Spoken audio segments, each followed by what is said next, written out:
Hello, it's Karen Burniston here with an assembly video for two of our die sets. These are dies number 1106 and 1107, the train pivot panels and the train elements, and you can check out all of our die designs at karenburniston.com. The train pivot panels is our newest pivot panels die set. What's so nice about these sets is that they're very easy assembly and their versatility because you can install them inside a card and you choose your card size, but then they're also sized perfectly to coordinate with some of our other die sets. So when you use them with the twist panel die set, you get basically a double pop-up. You can see the pivot panels kind of going through the twist panels there. And then they're also sized to work perfectly with our tag book pop-up. And here's an example by Lois Bach of using the train pivot panels with the tag book.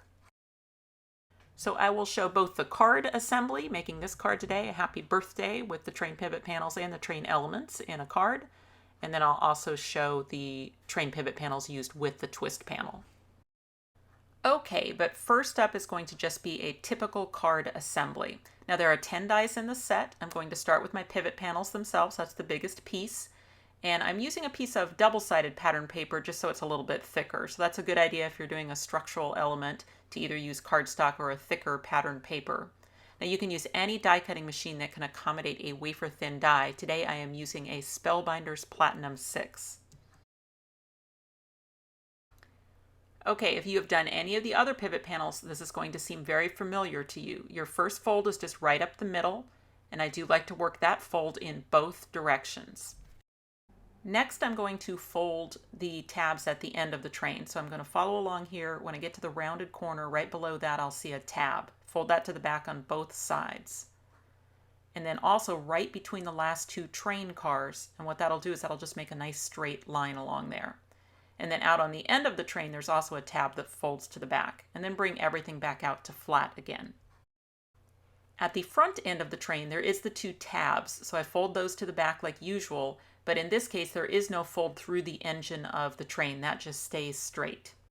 So now these pivot panels are ready to go inside a card.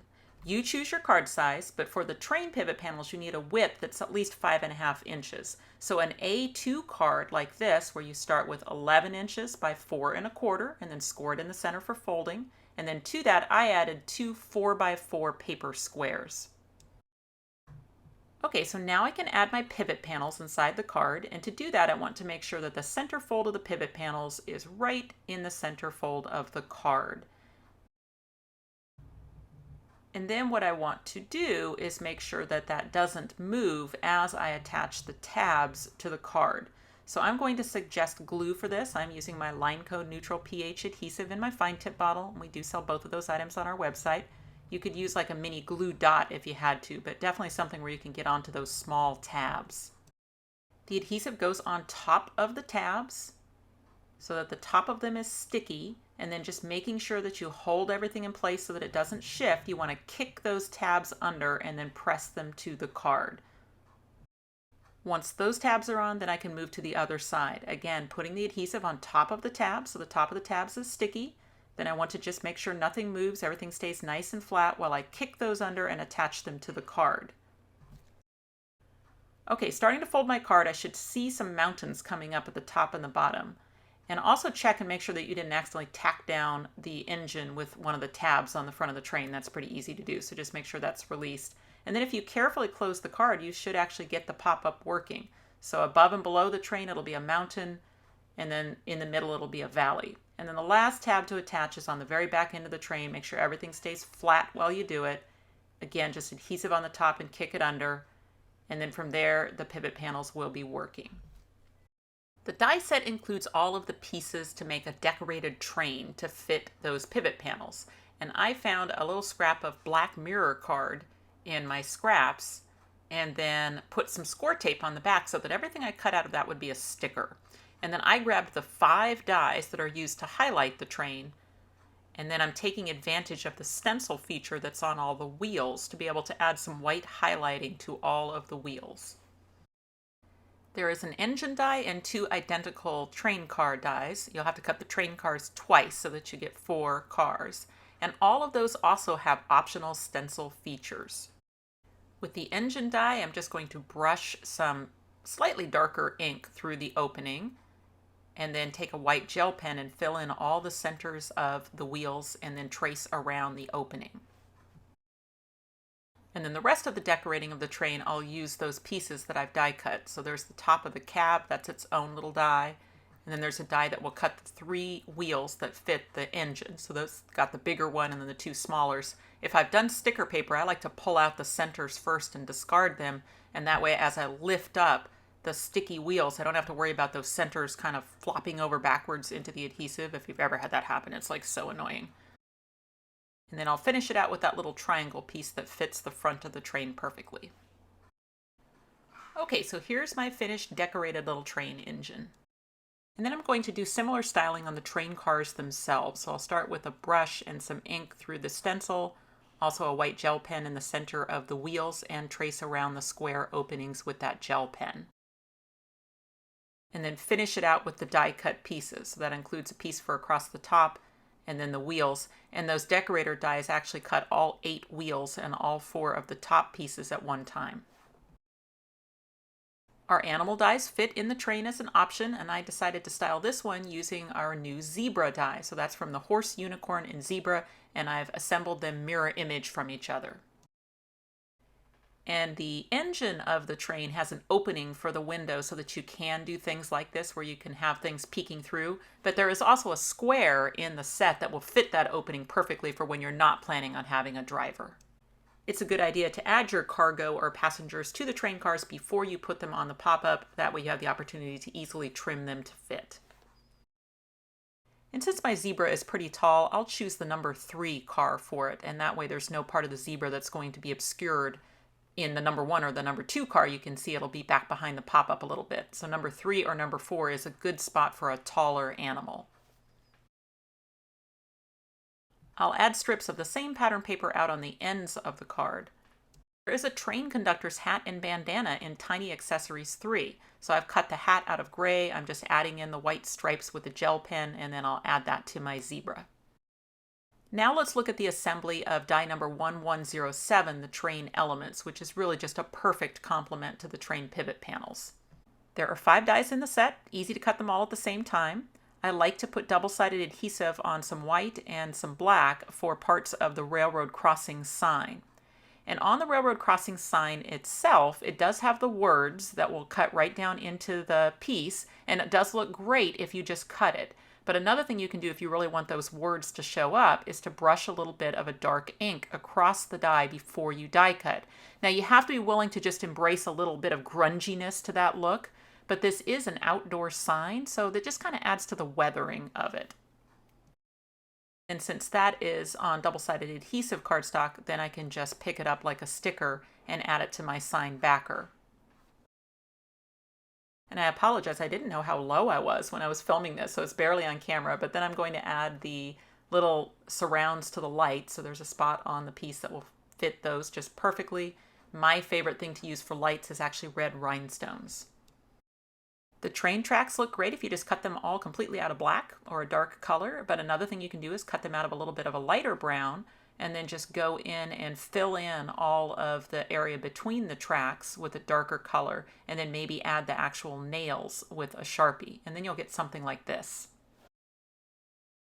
The train track looks great if you put it right across the pop-up like this. So I'm just gluing that down really, really well, and then once I fold the card, it will add the folds to the train tracks right where they need to be.